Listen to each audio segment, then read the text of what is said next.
الحمد للہ وکفی وسلام علی عبادہ الذین اصطفی اما بعد فاعوذ باللہ من الشیطان الرجیم بسم اللہ الرحمن الرحیم قال اللہ سبحانہ وتعالی فی کتابہ الکریم والفرقان العظیم یا ایہا الذین آمنوا کتب علیکم الصیام کما کتب علی الذین من قبلکم لعلکم تتقون سبحان ربک رب العزة عما یصفون وسلام علی المرسلین والحمد للہ رب العالمین اللہم صلی علی سیدنا محمد وعلی آل سیدنا محمد فی اول کلامنا واوسط کلامنا وآخر کلامنا۔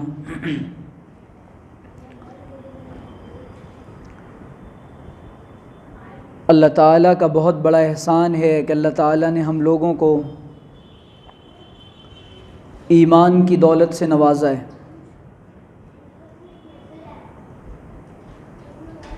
جب بندہ ایمان والا بن جاتا ہے تو ایمان کے چند تقاضے ہوتے ہیں، اور ایمان والے پر یہ لازم ہوتا ہے کہ وہ ان تقاضوں کو پورا کرے۔ اللہ تعالیٰ کی کچھ ڈیمانڈز ہوتی ہیں اس مومن بندے سے، جس طریقے سے کسی کمپنی کے مالک کی اپنے امپلائیز سے ڈیمانڈ ہوتی ہے کہ آپ یہ کریں، آپ یہ کریں، اور ایسا کریں، اور ایسا کریں، اور ایسا نہ کریں۔ اسی طرح اللہ تعالیٰ کی اپنے ایمان والے بندوں سے بھی چند ڈیمانڈز ہیں اور تقاضے ہیں۔ ایمان والا بندہ 24 گھنٹے ڈیوٹی پر ہے، 24 گھنٹے ڈیوٹی پر ہے۔ ہم چونکہ اس بات کو سمجھتے نہیں ہیں کہ ہماری ڈیوٹی کیا ہے، اور ہم نے اپنی ڈیوٹی کو بھلا رکھا ہے۔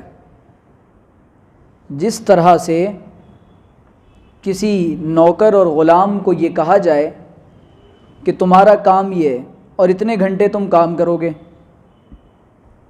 اور اس کے خلاف کرو گے تو تمہاری تنخواہ کٹے گی، اور خلاف کرو گے تو تمہیں معزول اور معطل کر دیا جائے گا، تمہیں نکال دیا جائے گا، تم ہمارے نوکر اور غلام نہیں رہو گے۔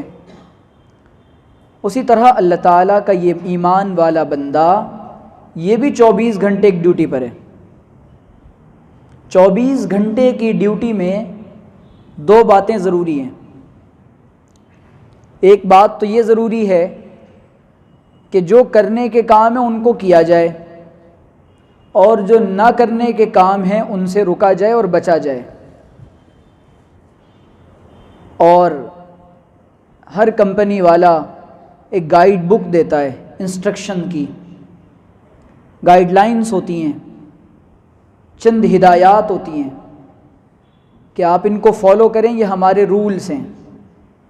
اللہ تعالیٰ نے بھی حضور اقدس صلی اللہ علیہ وسلم کے ذریعے سے ایک گائیڈ بک گائیڈ کے ساتھ ہمیں عطا فرمائی ہے، جو ہماری رہنمائی اور رہبری کے لیے ہر دم موجود ہے۔ اب ہمارے اوپر ہے کہ ہم اس کو فالو کر کے اللہ کی منشا کو اور اس کے تقاضے کو پورا کرتے ہیں یا نہیں کرتے۔ جو کرنے کے کام ہیں ہم تھوڑے بہت تو ماشاءاللہ ان کو انجام دیتے ہیں، اور کوشش کرتے ہیں کہ ان کرنے کے کاموں کو ہم اچھی طرح سے کریں، لیکن جو رکنے کے کام ہیں، جو بچنے کے کام ہیں، ان کو ہم پوری طرح سے ادا نہیں کرتے اور ان چیزوں سے رکتے نہیں ہیں۔ اب جیسے رمضان المبارک کا مہینہ آ رہا ہے، شعبان کا درمیانی ایام اور دن چل رہے ہیں، تو اب رمضان المبارک آنے والا ہے، تو اللہ تعالیٰ کی ڈیمانڈ اور اللہ کی منشا اور اللہ کا تقاضا اور اللہ کا حکم کیا ہے کہ اس کے جو روزے ہوں گے 30 اور 29، ان کو ایمان والا بندہ فالو کرے۔ یہ رول ہے، یہ انسٹرکشن ہے، یہ ہدایت ہے، یہ حکم ہے، یہ آرڈر ہے۔ اب اگر کوئی بندہ ایمان والا ان روزوں کو نہ رکھے تو اللہ تعالیٰ کے رول سے اور اس کے آرڈر سے روگردانی کر رہا ہے۔ جیسے کہ بہت سارے لوگ روزہ نہیں رکھتے امت میں۔ اب اللہ تعالیٰ نے ہر عمل کا، اکثر عمل کا صراحت کے ساتھ واضح طور پہ کھلے لفظوں میں مطلب بھی بتا دیا، مقصد بھی بتا دیا، اس کے فائدے بھی بتا دیے، اور جن سے روکا ہے ان کے نقصانات بھی بتا دیے۔ بعض کے فائدے خود قرآن کریم میں بتائے اور بعض کے فائدے نبی اکرم صلی اللہ علیہ وسلم کی ارشادات کی روشنی میں معلوم پڑھائے اور معلوم چلائے کہ ان کو کریں، ان کو نہ کریں، ان کو کرنے سے یہ فائدہ نہ اور بچنے سے یہ فائدہ، کرنے سے یہ فائدہ اور بچنے سے نہ کرنے سے یہ نقصان ہوگا۔ یہ ساری چیزیں صاف ہیں۔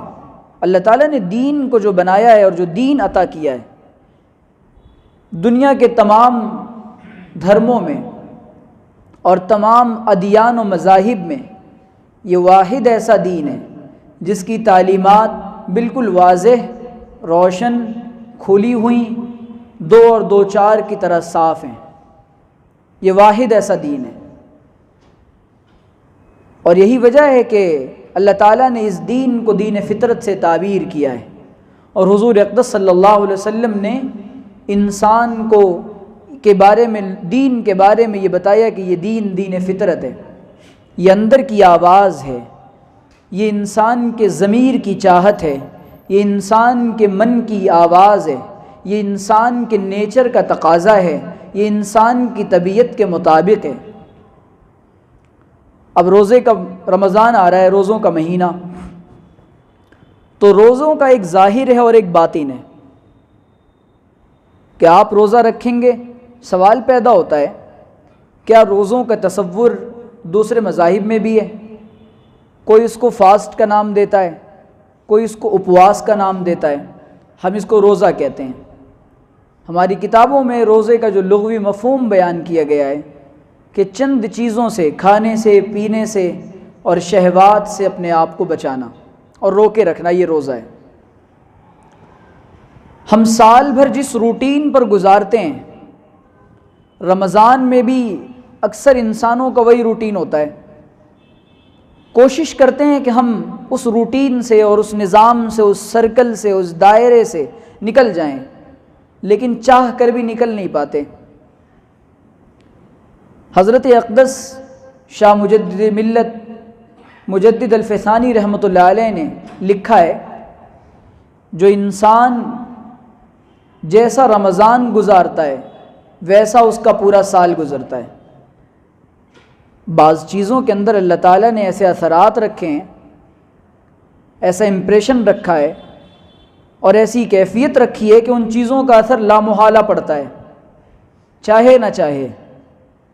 رمضان کو انسان جیسا گزارتا ہے اس کے پورے سال پر ویسا اثر پڑتا ہے، اور کرنے والوں نے، تجربہ کرنے والوں نے اس کو خوب دیکھا ہے، خوب آزمایا ہے۔ سچی بات ثابت ہوئی ہے بالکل کہ جیسا رمضان گزاریں گے ویسا پورا سال گزرے گا۔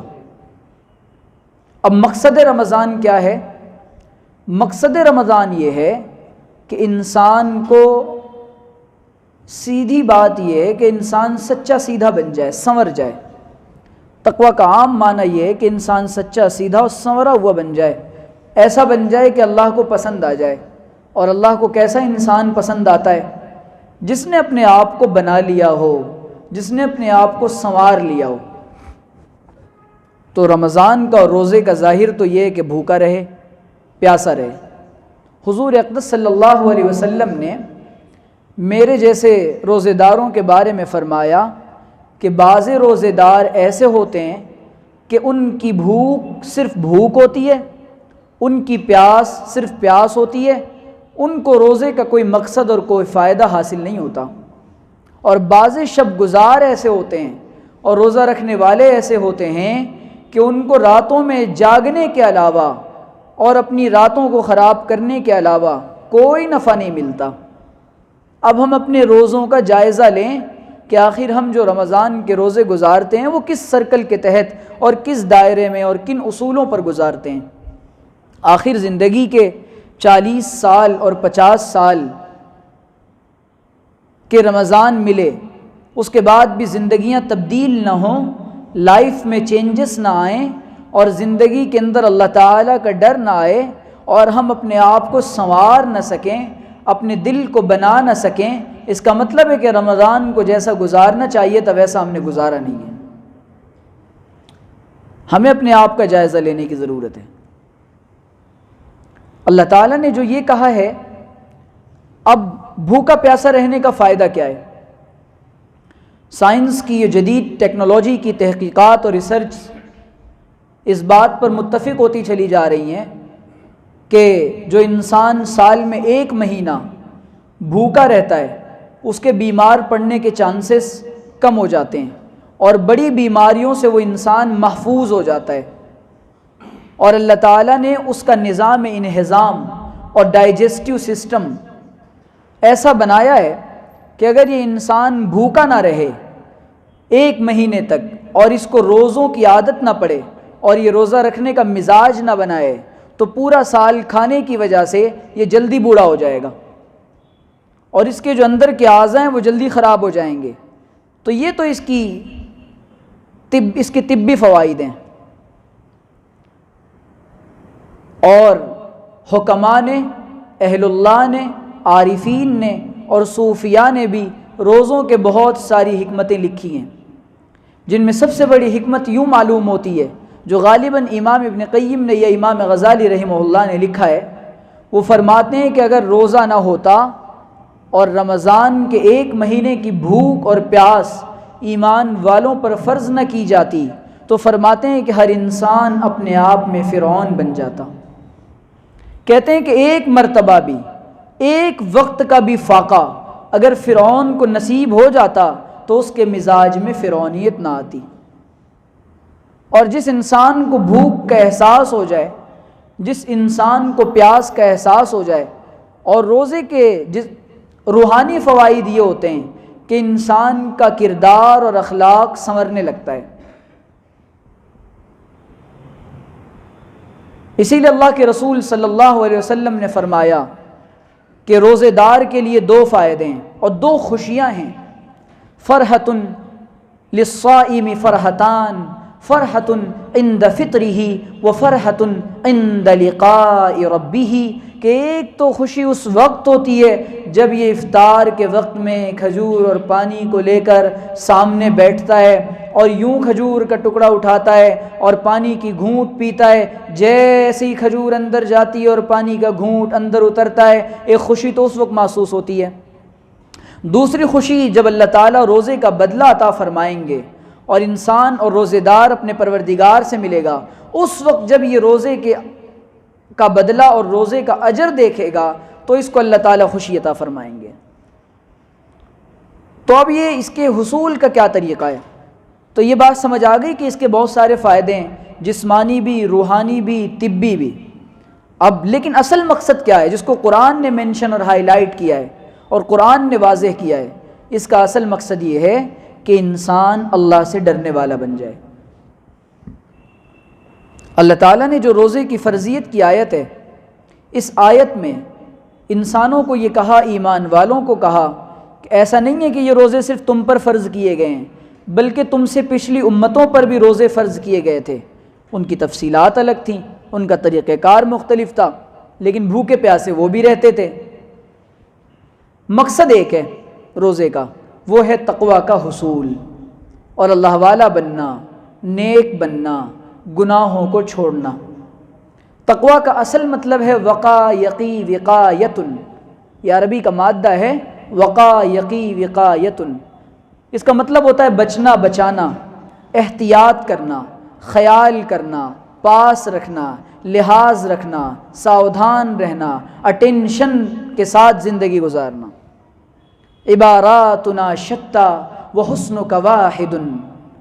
اس کا مطلب یہ ہوتا ہے کہ انسان ڈر ڈر کے زندگی گزارے، بچ بچ کے زندگی گزارے. ہم سمجھتے ہیں کہ تقوی عبادات کی کثرت کا نام ہے، ہم سمجھتے ہیں کہ تقوی نوافل کی کثرت کا نام ہے، ہم سمجھتے ہیں کہ تقوی کثرت سجدہ کا نام ہے، ہم سمجھتے ہیں کہ تقوی کثرت ذکر کا نام ہے، ہم سمجھتے ہیں کہ تقوی کثرت صدقہ کا نام ہے. تقوی اجتناب معصیت کا نام ہے، تقوی گناہوں سے بچنے کا نام ہے. لیکن ہم اپنے آپ کو چونکہ پورا سال گناہوں سے نہیں بچاتے، تو ایک مہینے نفس اتنا شریر بن چکا ہوتا ہے کہ ہم اپنے نفس کے گھوڑے کو لگام نہیں دے پاتے، اور ہمارا نفس رمضان میں بھی ہمیں سال بھر جیسا روٹین چلتا ہے ویسے ہی چلتا رہتا ہے. کیا وجہ ہے کہ اس زندگی کے اتنے رمضان گزر گئے لیکن تقوی کا حصول نہیں آیا، تقوی حاصل نہیں ہوا، اللہ تعالیٰ کا ڈر نہیں آیا، کیونکہ رمضان کو رمضان کی طرح نہیں گزارا.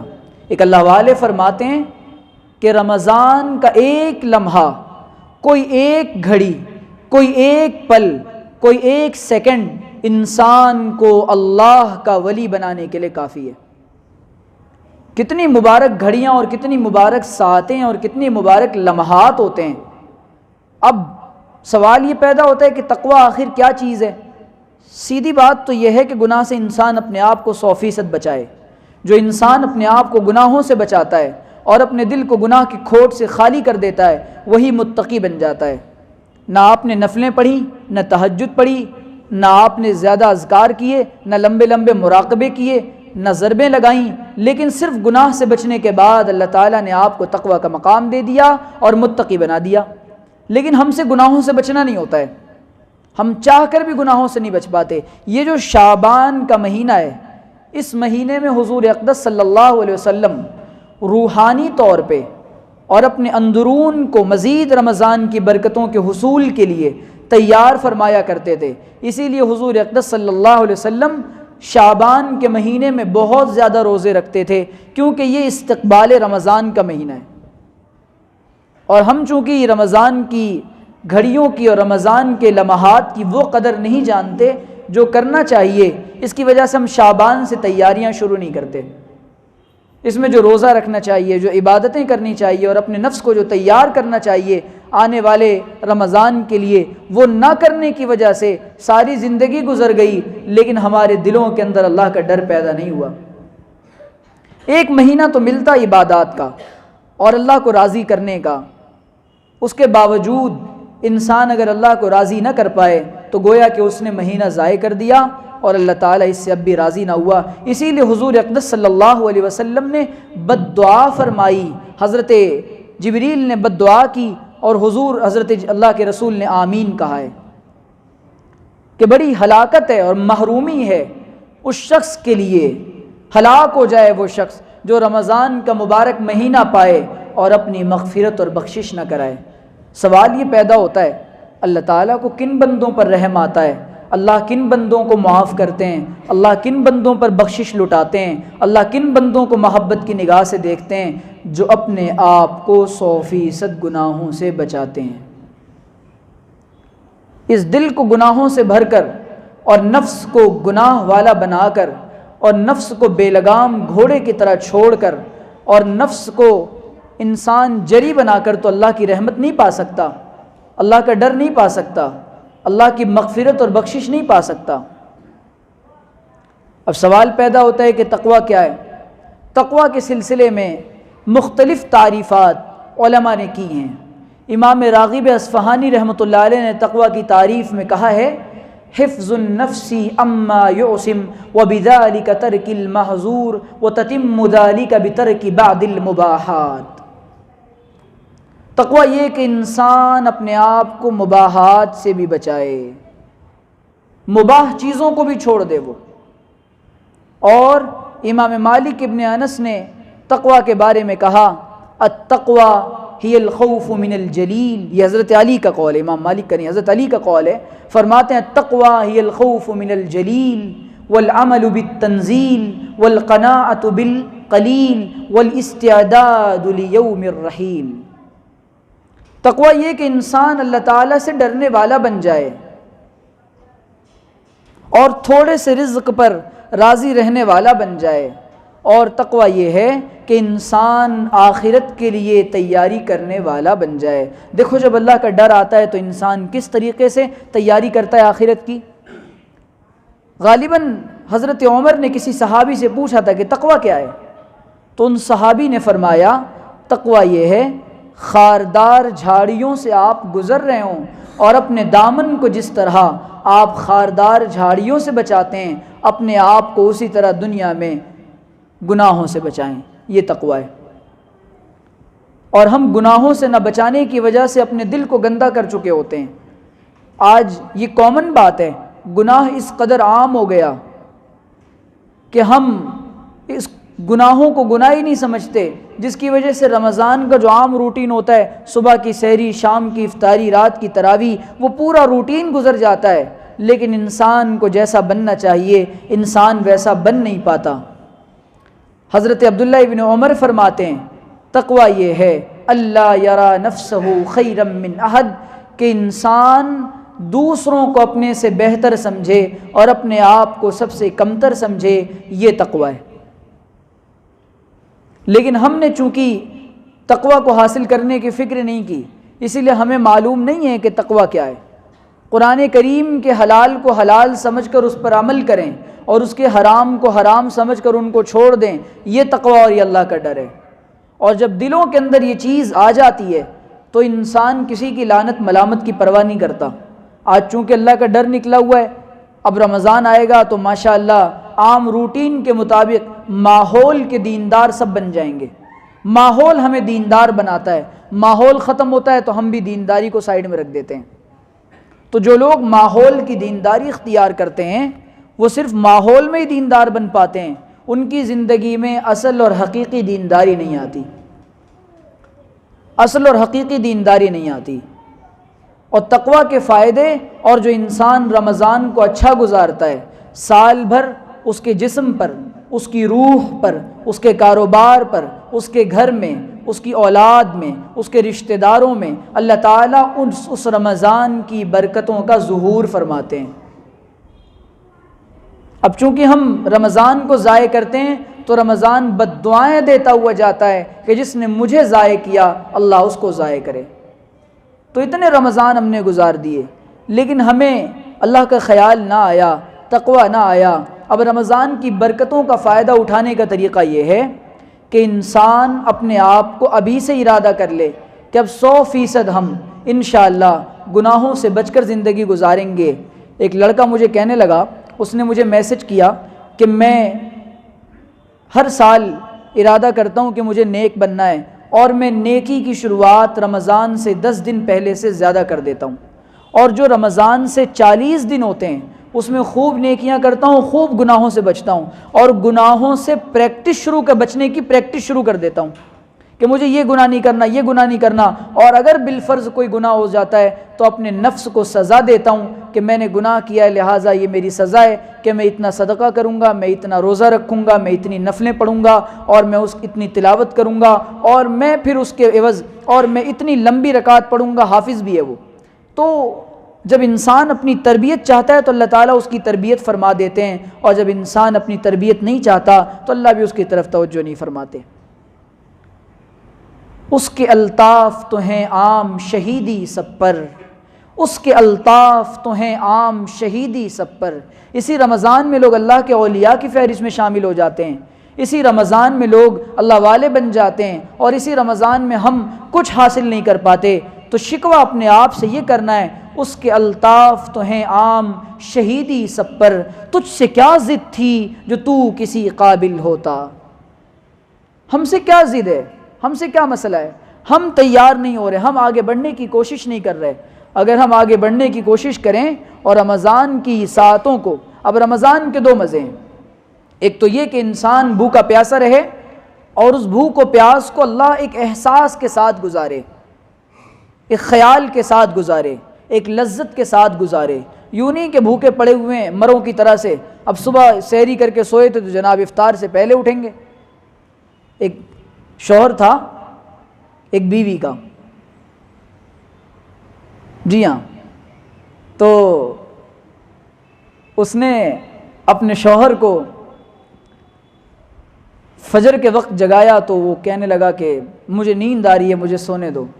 پھر ظہر میں جگایا تو اس نے کہا مجھے سونے دو، رمضان کا مہینہ تھا۔ پھر عصر میں جگایا تو مجھے سونے دو۔ کہ کیسے انسان ہو تم؟ سارے لوگ نمازوں میں جا رہے ہیں، تلاوت کر رہے ہیں، عبادتیں کر رہے ہیں، کیسے انسان ہو تم؟ تو کہتا بھائی اللہ کی بندی مجھے سونے دے۔ جب افطار کا وقت آیا تو اس نے کہا جی آپ سحری افطار نہیں کریں گے؟ تو کہنے لگا کہ پورا ہی کافر سمجھ رکھا ہے کہ افطار بھی نہ کروں،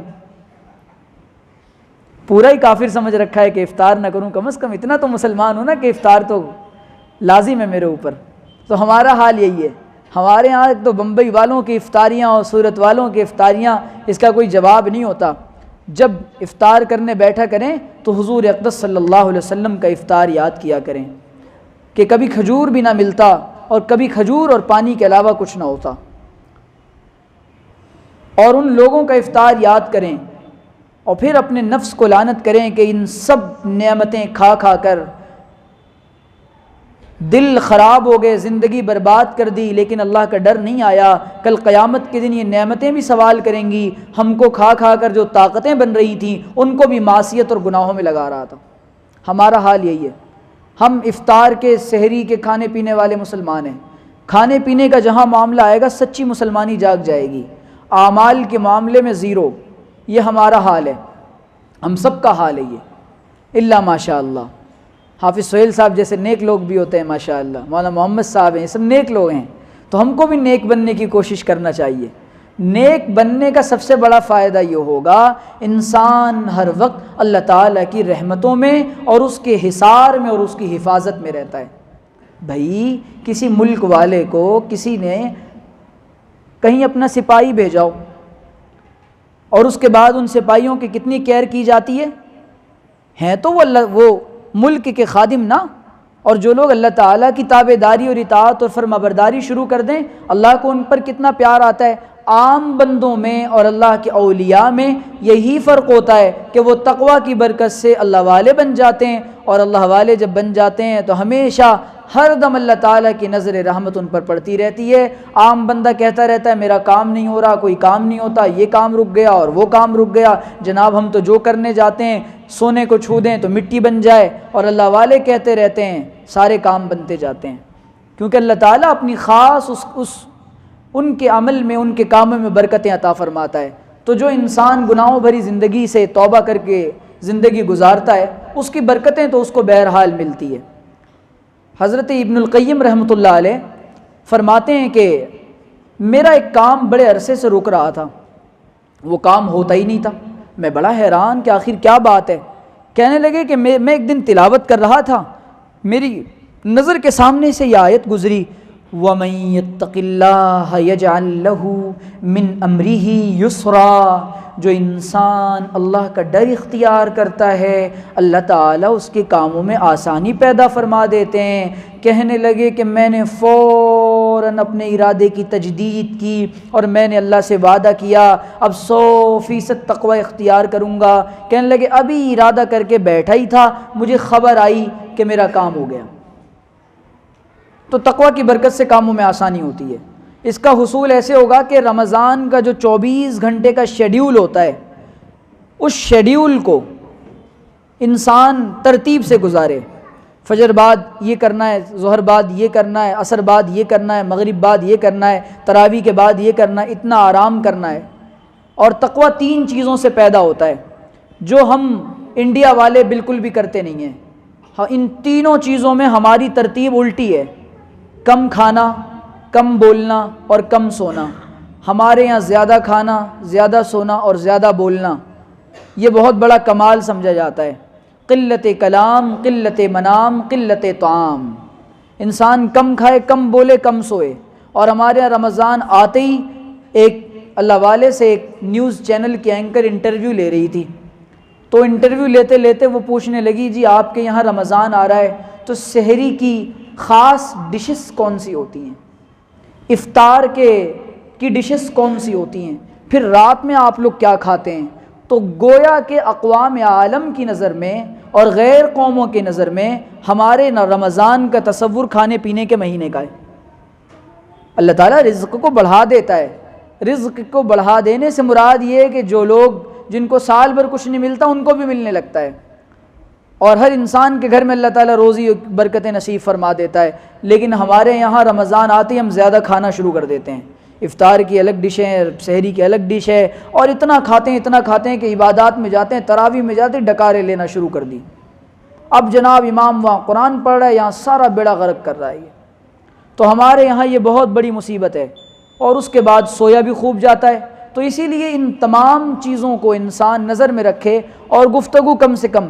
حضور نے اسی لیے فرمایا کہ روزے دار سے جب کوئی جھگڑا کرے اور بات ہو جائے کسی سے تو وہ صاف کہہ دے بھائی میں تو روزے دار ہوں، اور روزے دار کو زیب نہیں دیتا کہ وہ زیادہ بد کلامی کرے، لڑائی جھگڑے کرے، اس لیے میں تو روزے دار ہوں اور روزے دار لڑائی جھگڑے نہیں کرتا، اپنے آپ کو وہاں سے نکال لے۔ اور ہمارے مزاج میں روزہ لگنا شروع ہوتا ہے تو ہم زیادہ بولنا شروع کرتے ہیں۔ شام کے وقت میں تو میں نے بمبئی کی بازاروں میں اتنا لڑتے دیکھا ہے لوگوں کو، تو میں نے کہا ان کو چھڑانے مت جاؤ، روزہ لگ رہا ہے، خواہ مخواہ زد میں آ جاؤ گے۔ تو اتنا ہمارے یہاں مزاج یہ، کیونکہ وہ روزہ ایک روٹین بن گیا ہے، ہمارا رمضان ایک روٹین بن گیا ہے۔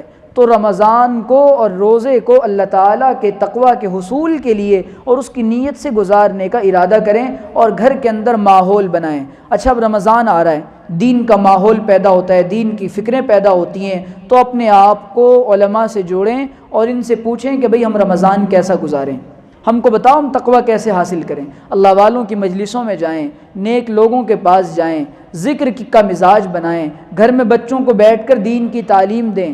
شیطان قید ہو جاتے ہیں نا، سوال پیدا ہوتا ہے کہ شیطان قید ہو جاتے ہیں تو پھر آخر یہ نفس کیوں گناہ کروا رہا ہوتا ہے؟ تو گناہ نفس اس لیے کرواتا ہے، سال بھر گناہ کر کر کے یہ موٹا ہو گیا ہے، سال بھر گناہ کر کر کے یہ موٹا ہو گیا ہے، اب اتنی آسانی سے تو یہ مانے گا نہیں۔ تو اس نفس سے ایک شرط لگانی ہے۔ اصلاح کا اصول یہ ہے کہ اپنے آپ سے ایک شرط لگانی ہے، کسی قیمت پہ ہم گناہ نہیں کریں گے، اور گناہ ہو جائے گا تو اپنے آپ کو سزا دیں گے اور اپنا علاج خود کریں گے، اور اللہ والوں سے معلوم کریں گے ہم سے یہ گناہ نہیں چھوٹ رہا، آپ بتائیں ہم کیا کریں۔ اللہ تعالیٰ سے دعا ہے کہ اللہ تعالیٰ ہم سب کو رمضان کی برکتیں اور اس تقویٰ کا حصول نصیب فرمائے۔ وآخر دعوانا ان الحمد للہ رب العالمین۔